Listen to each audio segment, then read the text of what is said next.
Hey everybody, it's the day after NXT Takeover Phoenix. I'm Kellen Nitro. Welcome to Nitromaniac TV's wrestling channel, and here is kind of my thought on the live event itself because I was there.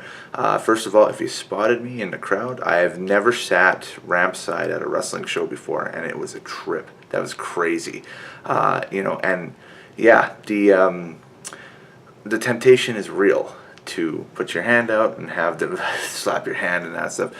It was great.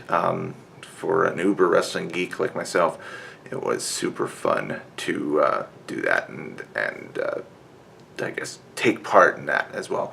My voice is a little pooched, but it's Rumble morning, so of course we're going to try and power through this as such. So NXT TakeOver Phoenix took place on January 26, 2019 from the Talking Stick Resort Arena in downtown Phoenix, Arizona. And prior to that, they did do a taping for NXT's weekly show. I won't spoil it here. You can take a look at the results online. But action includes a tag match with Jessamine Duke and Marina Shafir versus Kairi Sane and Io Shirai, and the Forgotten Sons taking on the Street Profits. So two big, huge tag matches on this week's NXT. If you want to go take a look and see who won, go online and check it out. I'm not going to mention them here. NXT tag titles were the first match out. War Raiders versus the Undisputed Era tandem of Kyle O'Reilly and Roderick Strong. I thought for sure in this match at some point we were going to see Bobby Fish and or Adam Cole roll out in the match, but it didn't. It was actually a really hard-hitting, fast-paced, very Ring of Honor-y type, strong style, I guess, event during that opener. And the War Raiders walked out with a tag belt, so they get a run with the NXT tag straps, Rowe and Hansen. So it'll be interesting to see what becomes of this going forward.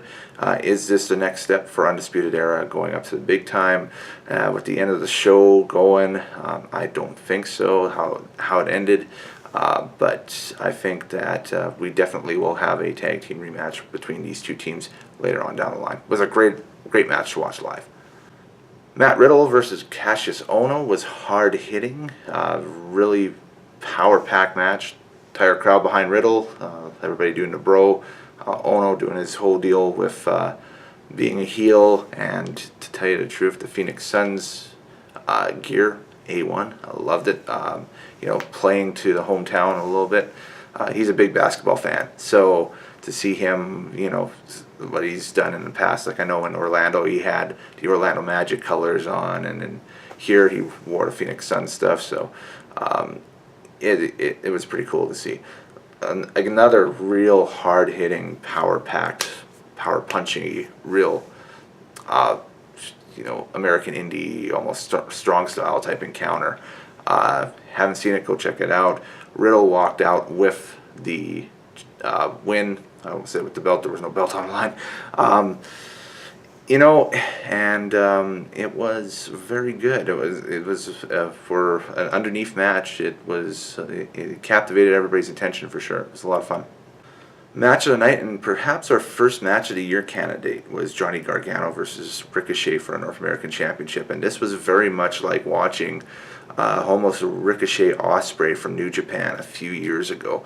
I'd almost put it on that level. It was easily my favorite match of the entire card.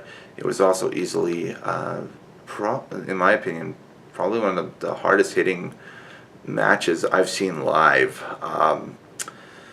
Those guys did not let off on anything. It was just 200 miles per hour from front to back. It was like watching an old school WCW Cruiserweight match from back in the day. Johnny Gargano finally getting singles gold. Where does this lead going forward? Does this give him an opportunity at Ciampa and the world title? Is there like a title for title thing happening? The way it ended, we'll talk about that. There might be a few other players involved, but Johnny Gargano finally realizing his dream of becoming a singles champion. NXT Women's title, Bianca Belair taking on Shayna Baszler. Baszler retaining.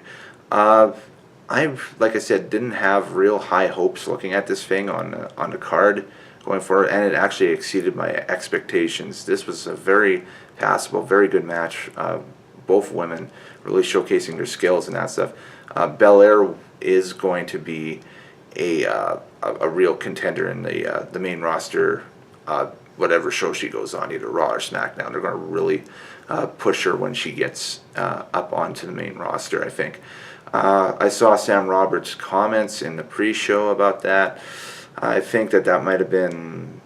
I think he was trying to reflect what a lot of people on the internet were saying about Belair and why she's here this early and that stuff. In her NXT development, the thing is that she's been there for about, I think, like 2 years now and that stuff. So, I mean, the timing's right. And I had, I just was looking at the match on paper and was just like, wow, this really isn't, a huge takeover match, but. So I kind of agreed with him to a point, but then last night, all those agrees and beliefs went out the window. Belair put on a hell of a match. Baszler put on a hell of a match. Both women should be patted on the shoulder, on the back, and just say, hey, great job, good match. And it was very entertaining. And in the NXT Championship, you had Aleister Black challenging Tommaso Ciampa. This was absolutely hard-hitting with a great mix of cruiserweight styling and almost independent strong style and WWE Sports Entertainment all thrown into one. Great main event. It had everybody captivated and yelling, as you can tell by my voice. The live crowd just ate it up and felt it. And Tommaso retains the belt. As they're going forward with this, I think the inevitable Gargano-Ciampa explosion will be happening this year, but as you saw online, I guess it was an online exclusive. We saw it live in the building, obviously, so we weren't sure if it had happened when the show was still on or if it happened when everybody went off the air. But then after the match, Velveteen Dream, Adam Cole, Ricochet, along with Aleister Black, surrounded the former DIY on the stage, and the scuffle ensued. So we have either a six-man schmoz, and this is what I was discussing with fans last night. It either is a six-man ladder match coming up in New York, maybe, or some sort of six-man match. Maybe even like an Elimination Chamber, I'm not even sure, coming up in New York, in Brooklyn. Or maybe it's a multi-man tag happening on a future episode of NXT or something. Either way, it's very interesting, and it really captivates everybody's attention going into New York. What's going to happen on Mania weekend now for this six-man title scene? Anyways, I'll give the live event itself and the environment a 9 out of 10. It was probably one of the most enjoyable wrestling shows I've ever been to in my life, and the travel package knocked it out of the park. I will give the card as well a 9 out of 10 for production and everything. I'll get a chance to watch it back on the network to see how it translated on TV, but I think it was really good. Alright folks, it's Rumble Day, and also I'm heading off to see Something to Wrestle With live with Bruce Pritchard. Live recaps coming on both in the coming days on the channel. Later days, happy wrestling watching. We'll see you next time on Nitromaniac TV's wrestling channel.